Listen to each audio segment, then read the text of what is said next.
Hello and welcome back to the New Books and Indian Religions podcast, a podcast channel here on the New Books Network. I'm your host, Dr. Raj Balkaran. More importantly, I have the pleasure today of welcoming to the podcast Dr. Vinay Lal, who is professor of history at the University of California in Los Angeles. We are talking about, as you can see from the podcast notes, a fascinating publication called India and its Intellectual Traditions of Love, Advaita, Power, and Other Things. And we also have to touch on the other subtitle, Backwaters Collective on Metaphysics and Politics 3. More on that soon. Vinay, welcome to the podcast. Thank you very much. So this seems to be the third of a trilogy, if you will. Do you want to say a quick word about this, the Backwaters collection? Collective, yes. Yeah. Right. So the Backwaters Collective on Metaphysics and Politics originated around 2010. There was a meeting that took place in Colombo in Sri Lanka. I was approached earlier that year. I was living in India at that time. I've been teaching at UCLA now for 32 years, but I returned to India for a while, and I was approached by these two men whom I had never met before, never heard of them, and they were interested in hosting a meeting in Colombo, which was going to be organized around the thought of Narayana Guru. Narayana Guru is an Indian philosopher, saint, social reformer from Kerala. In Kerala, he's a household word, a household name, I should say. You can't go to a village in Kerala and not run into a bust of him. There's a statue everywhere. Legendary figure and a major Advaitin philosopher. Although in North India he remains almost entirely unknown, except in recent years there's been an effort made partly by the Backwaters Collective. So, what is a Backwaters Collective? The idea was animated first by the thought of Narayana Guru, but more fundamentally, because some of us, like myself, who don't come from that part of the country and who were not that invested at that point in his thought, had some other interests as well. So, about four or five of us, including Anish Damodaran and Dinakaran, these are the two men who approached me um, um, about this idea they had about having a meeting on Narayana Guru, which would be then broadened out to a larger meeting about, let's say, the contours of Indian civilization. Let me just start with that. But then I was invited, and Ashish Nandi, who's a very well known public intellectual in India, was invited. And so the four of us and another person by the name of Robi Rajan, we started what eventually became the Backwaters Collective. So, what is a collective? There are three, four different ways of thinking about it. And why is it called the Backwaters Collective? Well, we met in Kerala every year, and Kerala has a very unique ecological system. It's the backwaters, as they're called, of Kerala. Okay. And you can navigate your way around the state through the backwaters. But of course, we weren't thinking simply of that. We were thinking of a much more political kind of statement. And the first aspect of that is that after all is said and done, India, unfortunately, and that's true of really the entire global south, is still the backwaters of the modern knowledge system. Okay. That, in India, we may take pride, as indeed we should, in the fact that we have an intellectual tradition that goes back 3,000 years, let's say, okay, roughly. I mean, the Rig Veda is about 1500 BCE, so if you want to begin with that.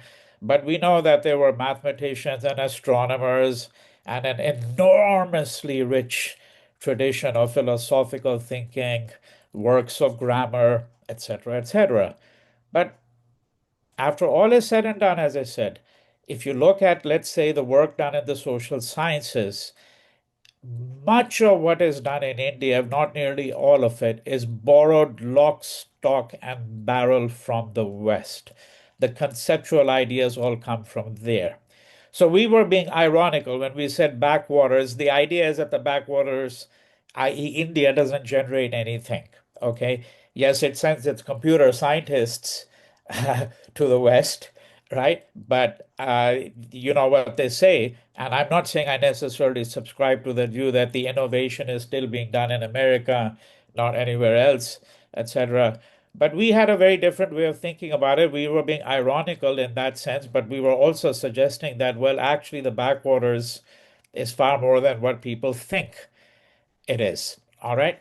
So this was another thing that animated the idea of the Backwaters Collective, and then it's called the Backwaters Collective on Metaphysics and Politics.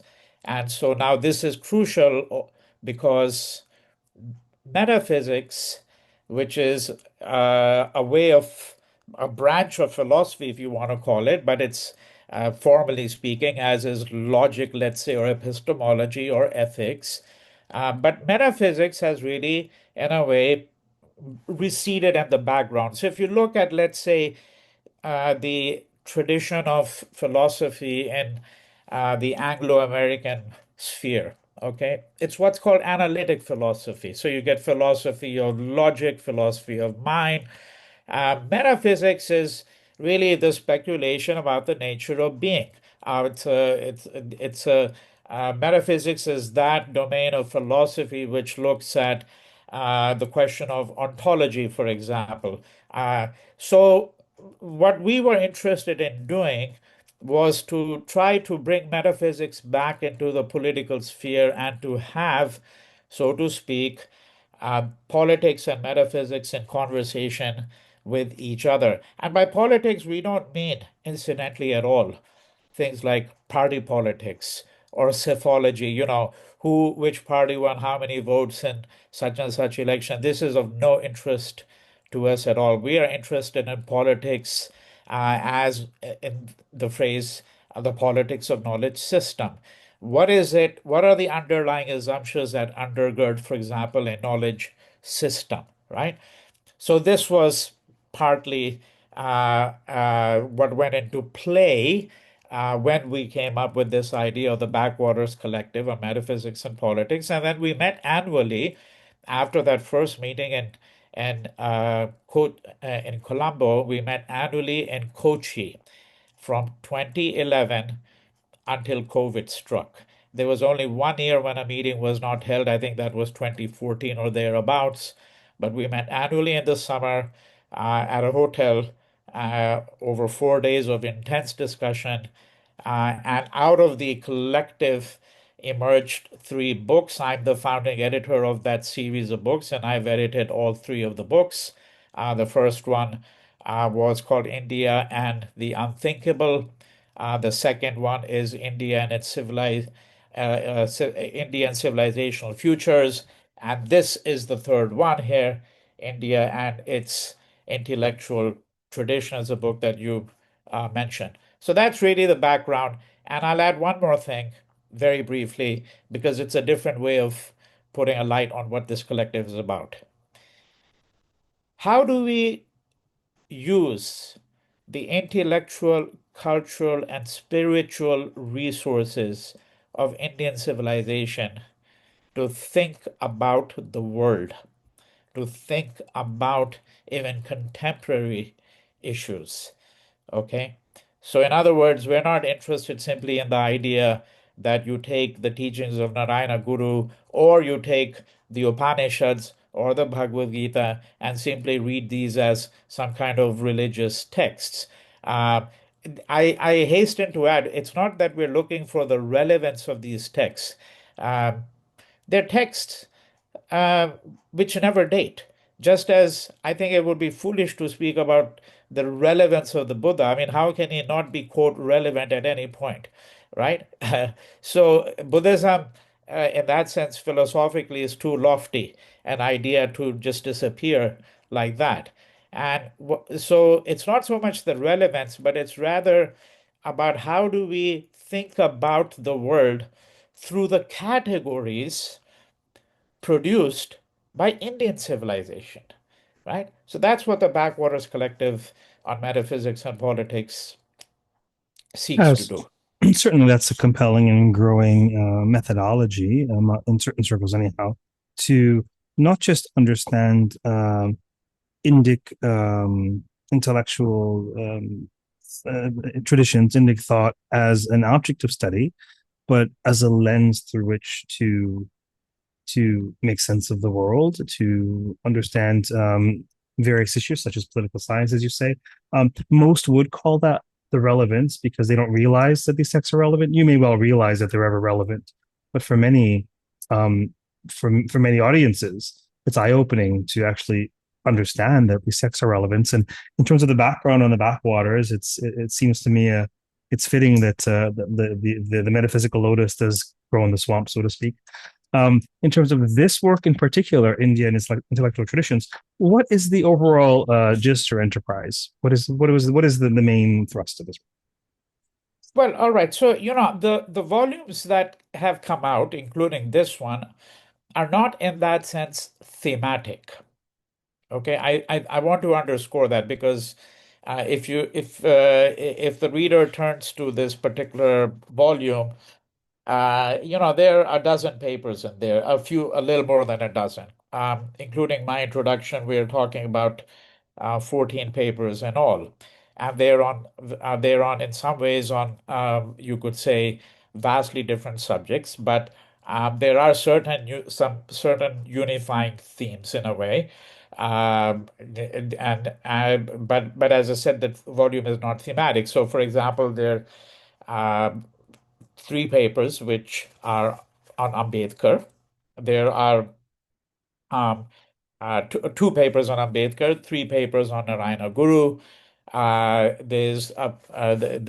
you have papers which really touch upon what we might describe as the history of intellectual traditions in India. So there's a paper, for example, on the Kannada intellectual tradition. There's one which is on Hindu icons. And then there's a paper by Ashish Nandi, whom I'd mentioned before, a leading public intellectual who's been writing for, 5 decades now, almost. Ganesh Devi, again, another leading Indian intellectual figure. And here he's looking at in his paper, he's looking at the idea of love, the sort of the semantic range of this word in many different Indian languages, right? So, how would one describe if you had to look at the volume in totality? There are several other papers as well, but if you had to look at the volume in totality, it's an attempt by various Indian thinkers, intellectuals, academics to grapple with certain ideas that animate them, but which are intrinsically related to our uh, understanding and our interest in what we might describe as the totality of Indian civilization. Now, when I say the totality of Indian civilization, it's also important to understand that we're speaking about a massive diversity of intellectual traditions, right? So, for example, there's a paper in this particular volume. Um, and when I first heard the paper, when it was presented, it's important to add that nearly all the papers, but not all of them, were first presented at one or more of our conferences. So it's not that they all emerged from the same conference.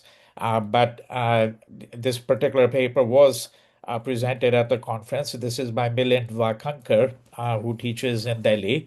And he's really looking at the links between Kashmiri Shaivite thought, 10th to the 12th century, and the poetry of a 17th century Marathi bhakti poet by the name of Bahena. Okay. Now, you see these kinds of links no one is really aware of because Kashmiri Shaivism is taken as a word of its own. Uh, and then you get the word of Marathi Bhakti poetry most closely associated with people from Naneshwar, onwards to Tukaram and Eknath, and then somebody like Bahena, and he's suggesting various kinds of linkages that seem almost unfathomable. Now, here's an interesting way to then think about, and this is not necessarily how the author of the paper may be thinking about it, but we are not bound always by the interpretation of the author. The reader makes his or her own inferences, right? And so here's one interesting way to think about it. One of the questions that always comes up, I think you will agree with me, in common discourse, in everyday discourse, is what unifies India. And I think you will also agree, the listeners here will agree with me, that this is a question that has animated lots of Indian thinkers of the 20th century. Jawaharlal Nehru's discovery of India is partly all about that. It's about how does one think about the unity of India given the bewildering, extraordinarily bewildering diversity of the country. And here's a very interesting illustration. This particular paper, as is Ganesh Devi's paper, which is on thinking about love in dozens of Indian languages, as is Manu Chakrabarti's paper. So Manu is, I would say, a leading, scholar of Kannada literature and criticism. He's also a film critic. And one of the things that he does in his paper on the Kannada intellectual tradition is to suggest the strong linkages, the way in which the Kannada tradition borrowed freely, not simply from the neighboring family of languages. People think about the Dravidian family of languages, right? So borrowing freely from Telugu and Tamil, he shows and argues that Kannada had borrowed freely from Pali, from Prakrit, from Sanskrit, right? And so here I'm giving a way for people to think about how they could draw in all the papers which otherwise seem to be very disparate. That is, that they're all thinking about various ways in which intellectual traditions in India actually, linguistic traditions, cultural traditions, in fact, actually interacted with each other. And this cross fertilization, which we know very little about even today, is, I think, critically important. And this, again, is one of the things that the Backwaters Collective has sought to do, is to bring us to an awareness of this. Time and time again, we come across, well, on the podcast and beyond, um, scholars of Indic phenomenon, Indology, Indian studies, Indian religions, who, upon encountering what they see as their data, upon encountering whatever they're studying, you need to change your categories. And I tease that if your categories don't change and your preconceived notions, and if your theory doesn't adapt, then you're not properly studying South Asia, because there is a bewildering element of diversity, perhaps somewhat paradoxically, that polyphony, that multiplicity, is one of the hallmarks of India or Indic culture. But as evinced, maybe by your in-depth introduction, there may be something in this volume united under the umbrella of iterations of and understandings of power, social and intellectual and political power. Would you say so? Yes, absolutely. Yeah. So uh, I think this might be the occasion to just say something about my own introduction, which is the lengthiest piece in the volume as well. And I should begin by saying that I have never construed. I mean, this is, I think, maybe the 11th or 12th book that I've edited. I have never thought of the editor's job as being one of summarizing in the introduction the papers of all the other contributors. I never seek to do that. So, in that sense, this is not an introduction to the other papers. My own essay is really the opening essay. It's in some respects it's the broadest of all the papers in its It's suite, and that's one reason. Yeah, it's an Uh, introduction to the volume. And so I think we can see the underlying themes of the volume from the introduction. That yeah, yes, but it doesn't advert to any of the papers as such. It doesn't really accept, I think, one or two papers. It just nominally points to them. So, what is this? What is the introduction about, and what are some of the themes that it plays with? Um, how does one write a history of power? That's the question that uh, I really animated me. Now, of course, some people have written about it with respect to, let's say, colonial India. Okay. So you look at colonial India, what are the British, and when I say what are the ways in which the British exercise power, let me offer a very simple illustration.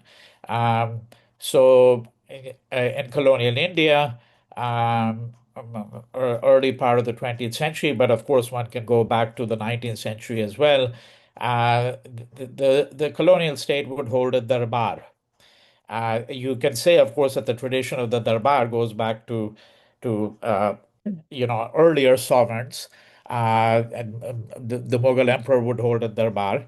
Um, but when the colonial state is doing it, they're actually appropriating an Indian practice. Okay, in the particular manner in which it was held, and it was at the Darbar in 1911 that the British announced that they were going to now shift the capital. They were going to build a new capital, which then eventually New Delhi is built, and then the capital is going to be shifted from Calcutta to Delhi, a decade later, right? Now, in the Darbar, all the native princes are summoned there. The major ones will arrive there, and they will, in a manner of speaking, pay their obeisance, okay, to the British monarch, right, or his representative. Now, that's a very simple illustration of the manner in which power is exercised. We can take another illustration, and then I'll go back to what I begin with. Another illustration would be the and Abu Fazl in his Aine Akbari actually talks about it, which is that uh, the Mughal emperor would come out, okay, to the Jaroka through to the window, as it were, and stand there, right? And he would, in a manner of speaking, confer darshan. Now, this is where it gets really extraordinarily interesting, because what is darshan? Darshan is actually a Hindu practice. And the mullahs of that time, if I may use contemporary language, mullahs of that time, the Maulvis, the theologians, some of them objected to what the Mughal emperor was doing because they said this is a form of idolatry. This is emperor worship. This is idolatry, and this is completely un-Islamic. Okay, but the Mughal emperors didn't hesitate to actually use this practice. And what is really going on, right? Uh, what I attempt to do in my essay, and here I'm only using an illustration because this particular discussion only takes up about a page or so. Um, um, what is at stake here is really the following. The first is that the emperor is really showing to the people, okay, that he is very much in command of the situation, that the ship of the state is still afloat, okay. Um, you know, some listeners, especially the young ones, may not be familiar that in the history of the Soviet Union, when, for example, a Soviet leader like Khrushchev didn't appear in public for a long period of time, all kinds of rumors would swirl around. That maybe he's dead, he's been assassinated, he's been poisoned, etc., etc. And so the idea was that the person had to show himself to the public, okay? Right? But here, what's interesting is there's something else going on too. And what's going on here too is that the Mughal emperor is completely at ease with this idea of darshan. And darshan, of course, is a Hindu practice because what happens in a darshan, the Hindu pilgrim goes to a sacred site and gets a darshan. okay, gets a viewing of the deity, all right? But darshan is two ways, actually. That's what we have to understand. It's a two-way gaze because you're gazing, you see the deity, uh, the deity's blessings are thereby, so to speak, conferred on you. You receive some satisfaction. Okay. But what would a god be without his or her devotees? Right? So the deity needs the public too. Now, this is what I seek to do in this paper of mine, this social representation of power in India is how would we, beginning from remote antiquity down to the present day, think about the various ways in which power has been exercised, eschewed, and I suggest I'll give you one argument and then that I advance and then stop there. Um, I can elaborate further if you ask me to do so. But what is that illustration I want to, or argument that I want to give? See, very often, I think this is characteristic of the Indian tradition. And this is where we go to the question of whether the Indian categories of thought are quite different, okay, and manifest themselves, therefore, publicly in different ways, okay? So, what is it that I'm referring to? That if you look at Mohandas Gandhi, Gandhi was not even a due paying member of the Congress party after 1924 or 1925, somewhere around there. He wasn't even a due paying member. But everyone who knows the history of the Congress Party in the first half of the 20th century um, knows that no decision that the Congress took was possible without the imprint of Gandhi. It was impossible during the 20s, 30s, and all the way until nearly the end. Okay, and meaning until the advent of Indian independence. Um, uh, and Gandhi, for a decision to be taken by the Congress Working Committee that did not involve uh, Gandhi's and Gandhi's approval. Okay, uh, and it's very interesting, of course, that if you're sitting in the West, I often get asked by my students how come it is that Gandhi was the most critical figure, that he wasn't the prime minister of independent India. And of course, you have to then say, well, it's not simply a matter that he was very old, but it has to do with rather with the fact that he disavowed power in that sense. You can be powerful without actually holding any office. And renunciation is critical. Sonia Gandhi is another interesting illustration in a different way. I'm not saying that the two cases are comparable, okay? But it's very interesting that people expected that she would be the prime minister, but no, it was Manmohan, for example, saying who became the prime minister. And then the rumor was that she was the one who was really pulling all the strings behind. Uh, so it's a complex story of how we think about power. It's visible, palpable forms of representation, and it's invisible forms, right? And then what is the relationship between power and histories of asceticism and renunciation? How is it that the renunciate becomes the most powerful person all too often in the history of India, right?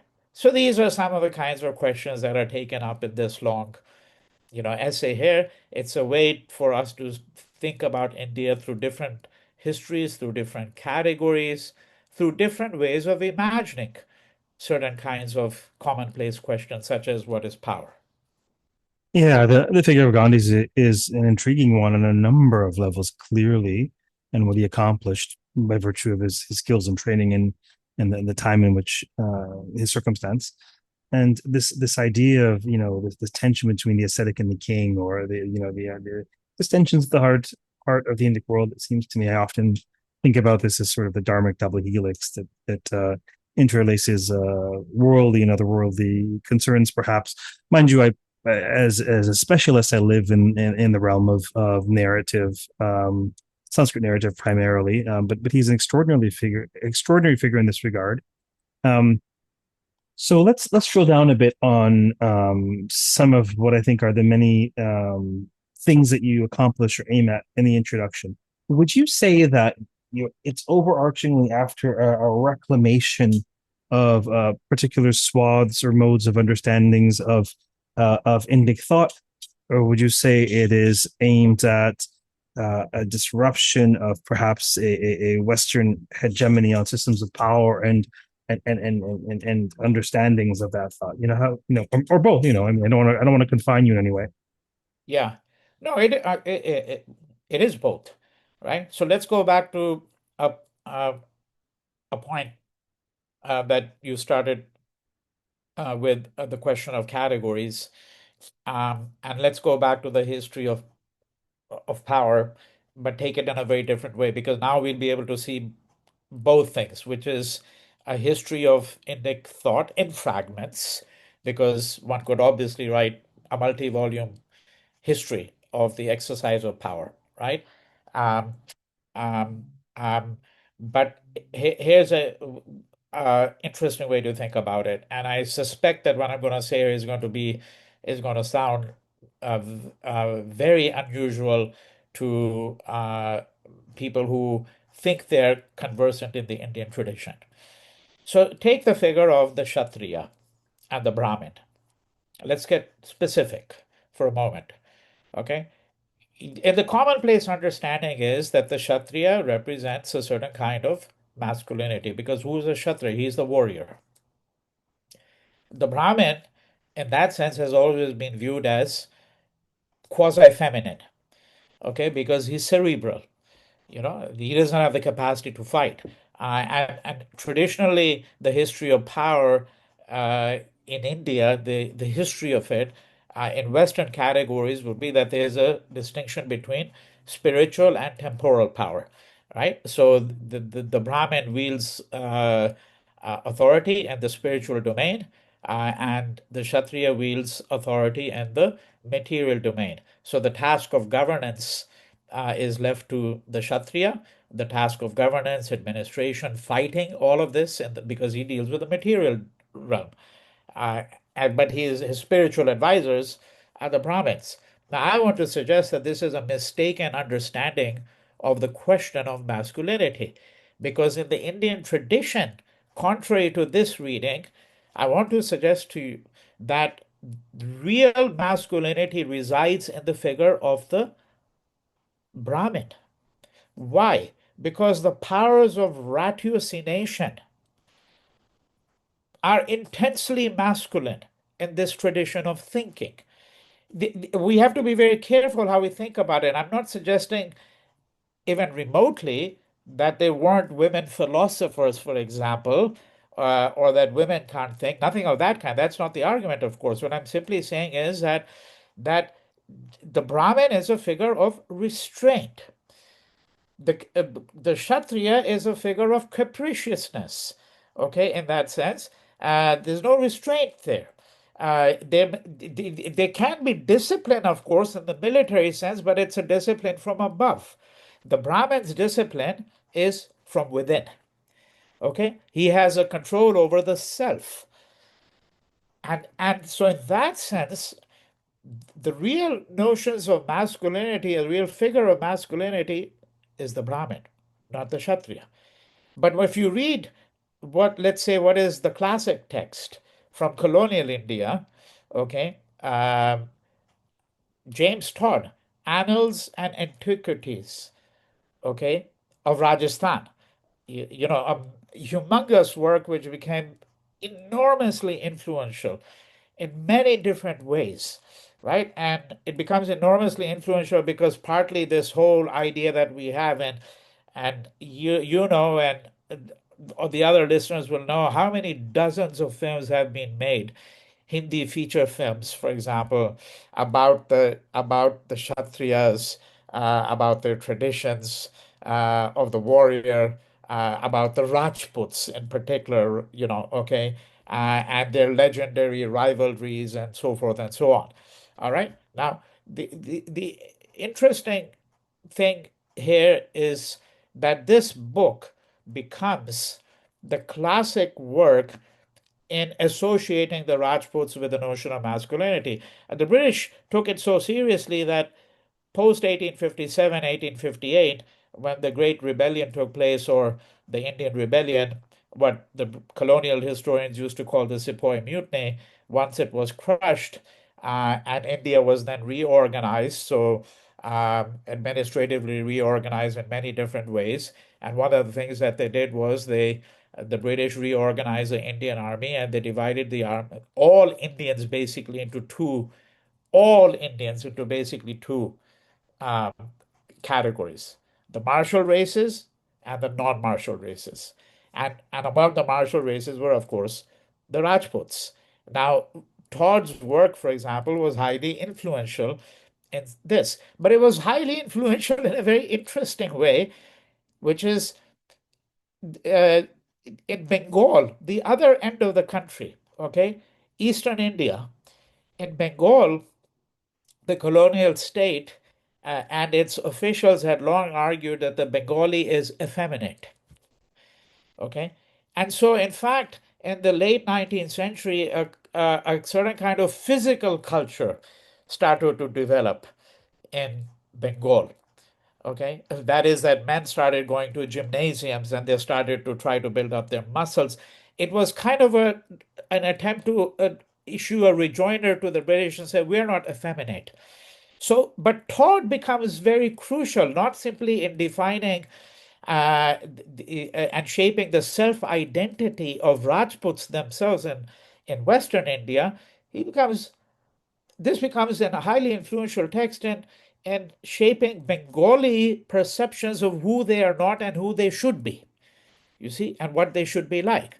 So this is where you begin to see how when we are looking at the social representation of power, okay, what we're really talking about is first the history of Indic thought, the question of Indian categories. Then we have to think, secondly, we have to think about the various ways in which European thought intruded upon that domain, okay, and how it tried to supplant these Indian categories, if I may put it this way. And then we have to understand, of course, the ways in which now we have to strive to think about the world once again in these categories, these Indian categories. It's not so much that, by the way, that these categories can be recovered in their so-called pure form, if there ever is one, because our understanding of the Indian past has been mediated by 200 years, okay, or 150 years uh, of colonialism. Uh, right? So this is, I think, you know, uh, my response to the question that you had posed. Um, if I may do so, I want to just advert to one paper now, which is very different, because there's a paper here by Robi Rajan, which is on Narayana Guru, and and and and one of the things that he argues in his paper, and recall what I had said, that Narayana Guru is this Indian philosopher, Advaita philosopher, also considered Kerala's major social reformer, because he's going to work to emancipate the Idava community, the toddy tappers and other lower castes, um, and um, and we have to understand that one of the reasons why Kerala becomes, the model state, for development, because many people are aware of the fact that for many decades after independence, Kerala had scored much higher than any other Indian state in the Social Development Index. The maternal mortality rate, infant mortality rate, all of these things were much lower in Kerala and much more comparable to what you find in the West. Okay, now the Communist Party has often been given, the CPM, which ruled Kerala, has often been given credit for all of this, but historians of Kerala who are better informed know that the two of the three princely states that went into the making of Kerala, that is Cochin and Travancore, were already far and more advanced by the late 19th century than most Indian states, and that partly had to do with the legacy of Narayana Guru. Now, Rovi Rajan, in his paper in this volume, one of the things he argues is that Narayana Guru uh, and a couple of other Indian figures, perhaps some, although he doesn't really mention them, let's say someone like Ramana Maharishi, okay, uh, that one of the extraordinary things about them is they're completely bypassed colonialism. That is, that you don't see a single reference anywhere in their writings and their thought to colonialism. Okay. And he's suggesting that we should be attentive uh, to that and suggests, I don't quite agree. So, one thing I should say as a little footnote is that we don't always necessarily agree with each other in the collective, and there's no reason why we should, you know. But he thinks that the post-colonial critics have made far too much of colonialism and the supposed rupture. He says supposed rupture that it caused. I think there was, in fact, actually a serious rupture. And of course, we have to ask if Narayana Guru, completely bypassed colonialism, so to speak, and was completely indifferent to it, then my question is, so what? Right? That is that why should that necessarily be uh, a virtue? Why should we assume that that was the healthiest position to adopt? Right? So it's in an enterprise such as ours, these kinds of differences are, I think, also intellectually very productive. And we have sought to encourage them. And when we had our meetings, the hallmark of these meetings was intense discussion and disagreement, no effort to try to produce a consensus. And that is why there's no manifesto. The Backwaters Collective has no manifesto, nothing of that kind, right? But we all do agree that we have to think through Indian categories, that it's important to understand what Indian intellectual traditions are and how these traditions could be deployed to think about the world at the present moment. Yeah, there's so many fascinating points that you've raised in that response. Um, it, Certainly, I'm inclined to agree that the colonial encounter has been, for the most part, indelible. Maybe not entirely, but it's been, you know, I'm currently wrapping up a course teaching online at Harvard International, where it's a graduate course, intro Hinduism course. And this week we're looking at colonial and global Hinduism. It's a wrap up the course, and one of the things I found myself sharing is it's telling that individuals who were born and raised in the West, whether I'm currently located in Toronto, North America, let's say, or the UK, who are third generation, diasporic Hindus, are still extraordinarily sheepish about communicating elements of their religiosity that might strike others as idolatrous or polytheistic, or, for example, there's internalized. There are many echelons along which this disruption occurs, but the internalization of a certain ethos or judgment or critique of salient features of Hinduism. And this is why, the very first generation of British educated Indic intellectuals, some of them rush to sanitize and critique and reform Hinduism. So I think there is a certain level of truth in ascribing that encounter as that disruption as indelible. And it really is fascinating what you say about Kshatriyas and Brahmanas. Very different enterprises. But I study Sanskrit narrative, and in terms of the literary imagination, whether or not there's a historical reality, what we see is the king stands in for the Kshatriya, the apex of that strand of Dharma, and the ascetic stands in for the Brahmana, the apex of the other Dharma.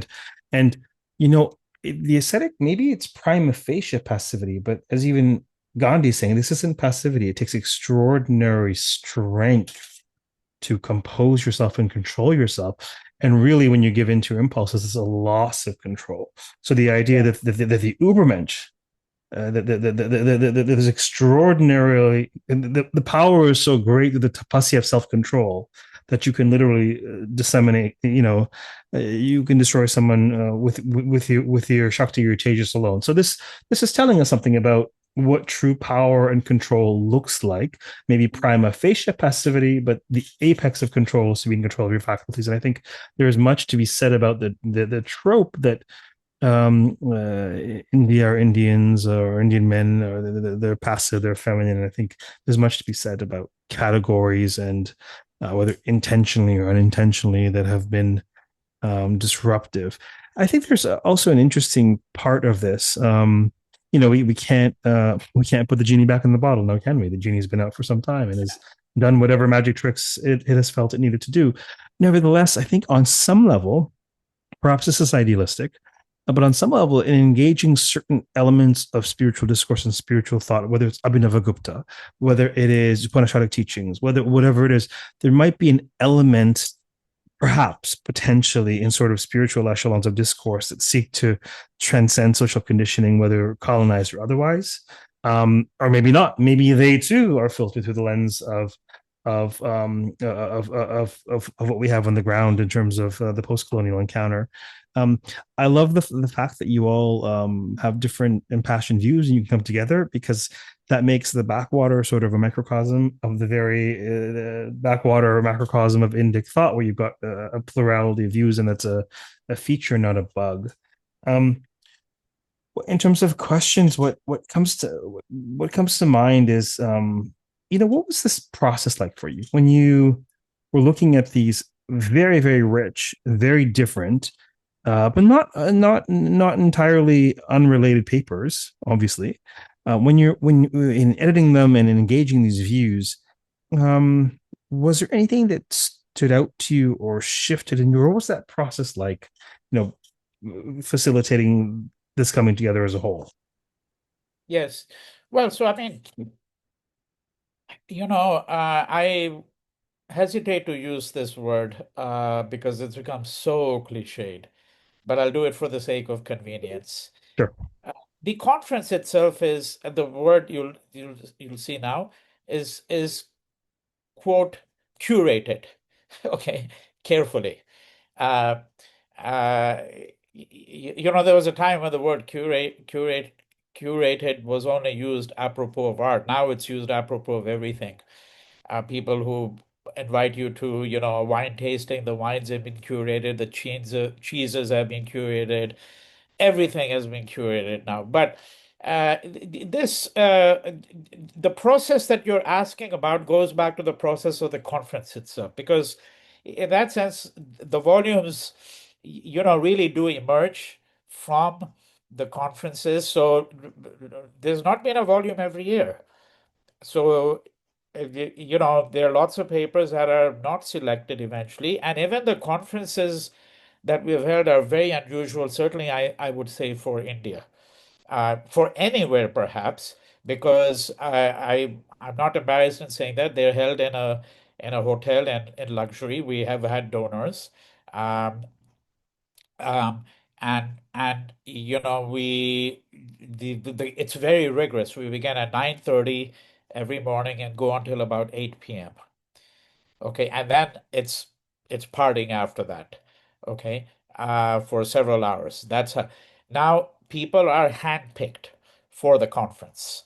The who's going to be invited, and over the nine some odd conferences we had, I think there are about 70 or 80 people who came. There were some who were invited back, there were some who were invited once, and no reflection on their intellectual merit that they were not invited back, simply that we didn't think that they were really a fit for what we wanted to do. If somebody we found was working with ideas that we thought were rather predictable, they had a very conventional understanding of what is caste, for example, right? Because what is caste? I mean, it's a very complex question. People who've been working on it for decades don't sometimes fully understand exactly how to think about this thing called caste, right? Uh, and similarly, with other questions that we were interested in and people who we thought had something quite different to offer.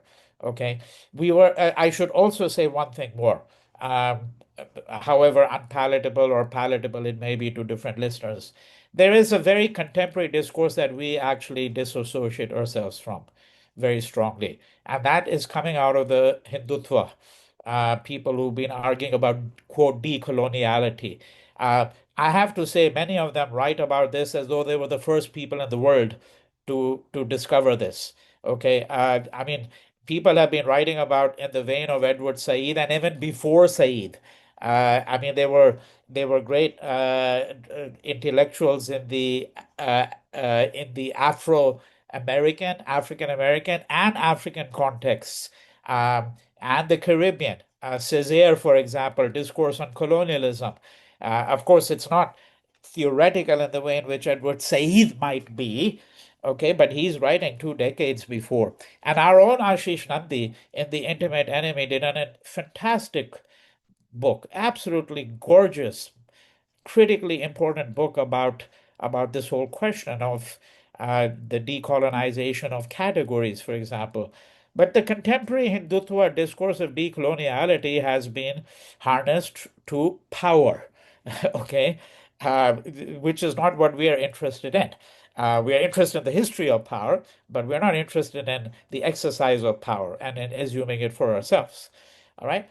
Now, all of this is, I think, a way of really answering your question because the same thing happened with the volumes. That once we had all these papers, and I'm the editor, so it was essentially my call what I'm going to include and who I'm going to include, and then I work with each author. Okay, so they send the paper, the finished paper to me. I send back some thoughts if I have any, if I think it's a very polished work, and I have to confess, I mean, that some of these the papers come from vastly different domains, as you can see in this volume, and I can't purport to be someone who's learned in all of these different traditions. I mean, when Manu Chakravarti writes about the Kannada intellectual tradition, sure, I know A.K. Ramanujan's work, and I know the translations that he did from Kannada. I know about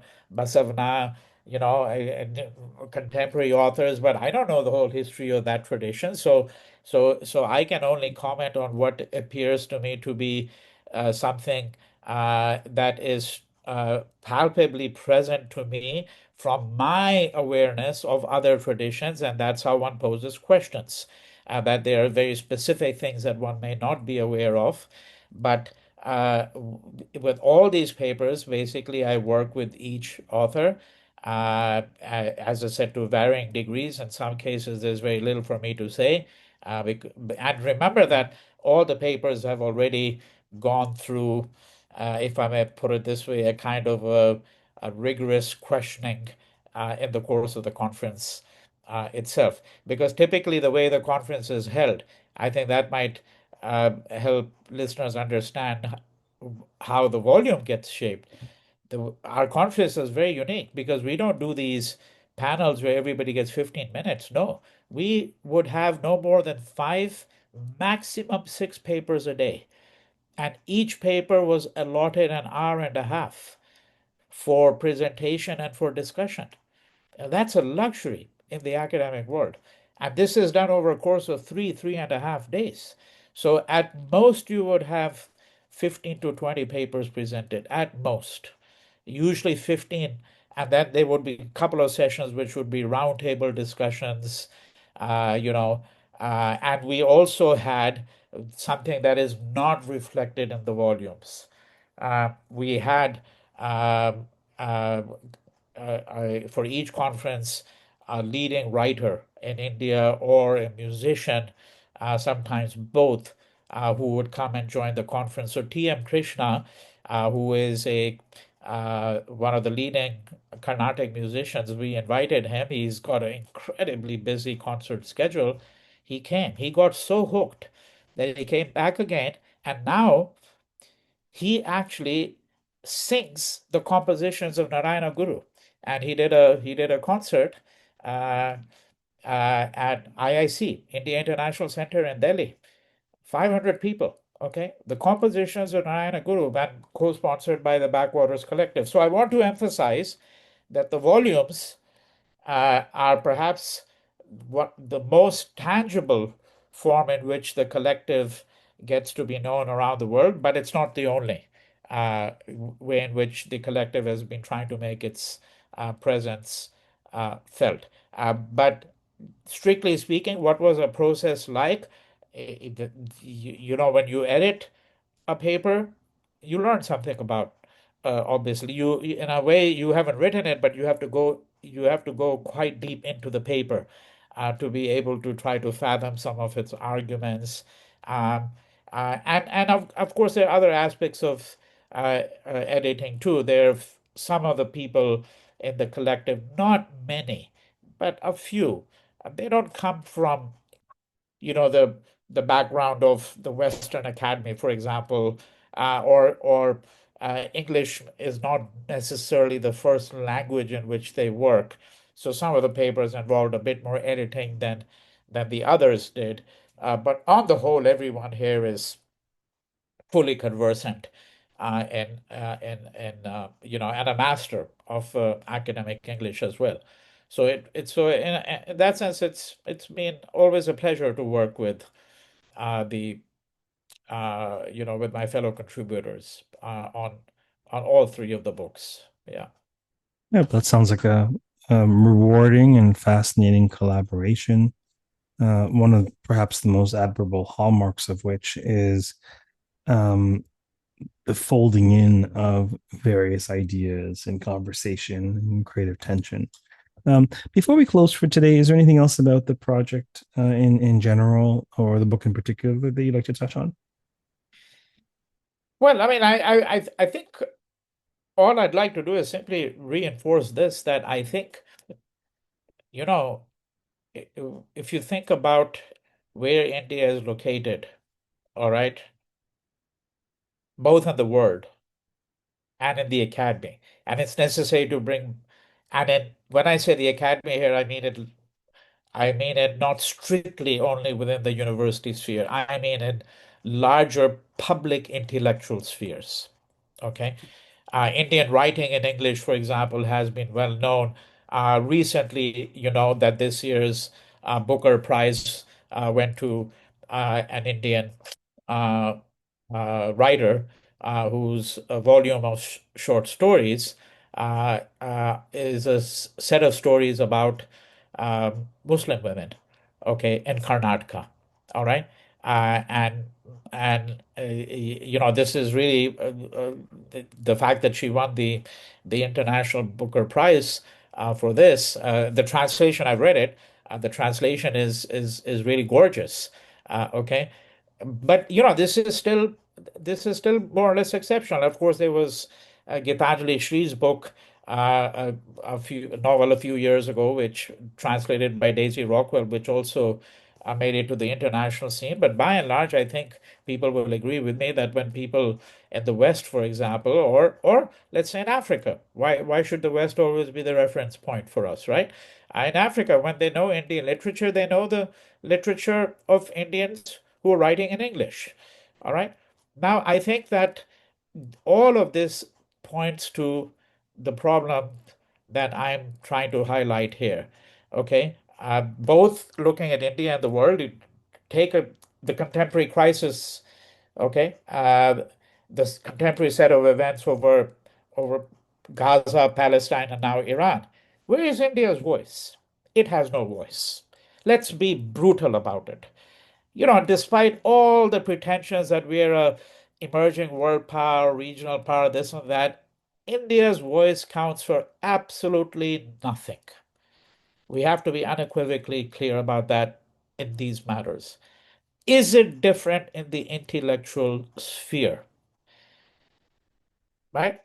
That's the question that animates us. That's what we are. We are people who work as scholars, as writers, as academics, as thinkers.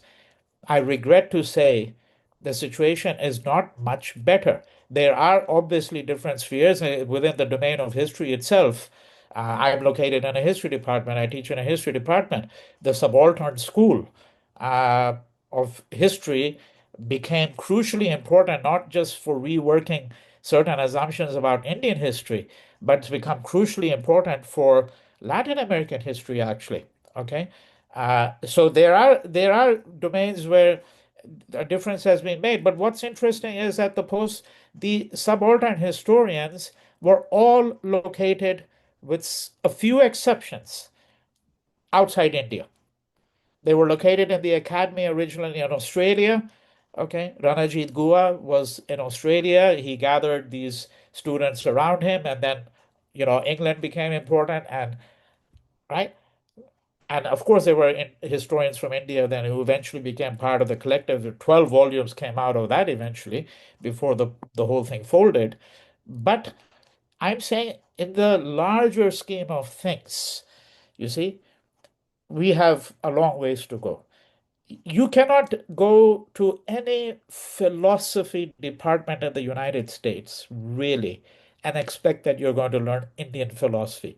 That will be taught under a South Asian studies department, not in a philosophy department. Why should that be the case? Right? That is a limitation of the West. It's not our limitation. It's a limitation of the West, you could say, but we're simply using that as an illustration to suggest that I think Indian intellectual traditions, which have had a very different history in the pre-colonial period, okay, and where we have to think about a world where India had incredible links with the Persian world, with China, okay, with the east coast of Africa. One of the consequences of colonialism was to even eviscerate the memory of those links.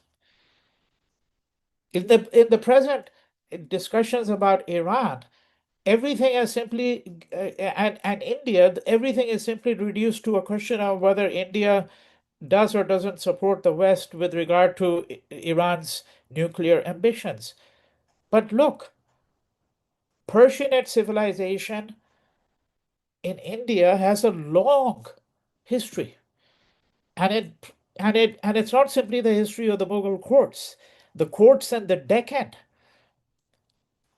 all over the Deccan, had enormous links with the Persian world. Persian was widely spoken in many parts of India. There were more books published in Persian, in Farsi, in India than in Iran itself. The first Persian language newspaper originated not in Iran, but in Bengal, in Calcutta, right? One could go on and on, you see, in this vein. Where is India today in terms of that global landscape of intellectual thought? You see? And this is where we are hoping that the Backwaters Collective, again, we're not animated so much by a desire to become, relevant or to. The question is that I think that we have used Western categories enough to try to unravel the world and haven't succeeded very much in making the world a better place, as I think events show. So why not now turn to other intellectual traditions to see if they can be more helpful and productive in producing what we all eventually aspire for, which is a better world for everyone, right? I think that we have to think about the intellectual work that we do in relationship to those kinds of ambitions.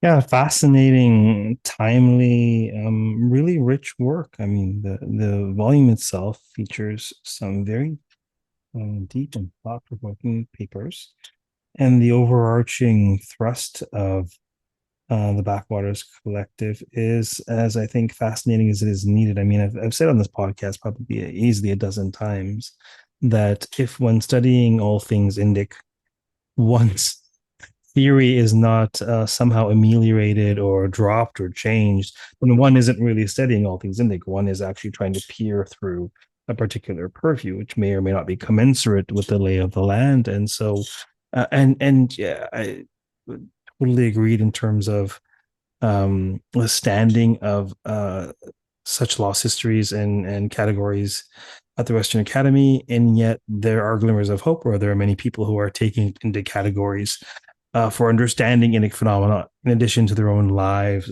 spiritually, philosophically. So, very rich work. Definitely be in touch if and when another publication comes out. And thank you very much for appearing on the podcast today.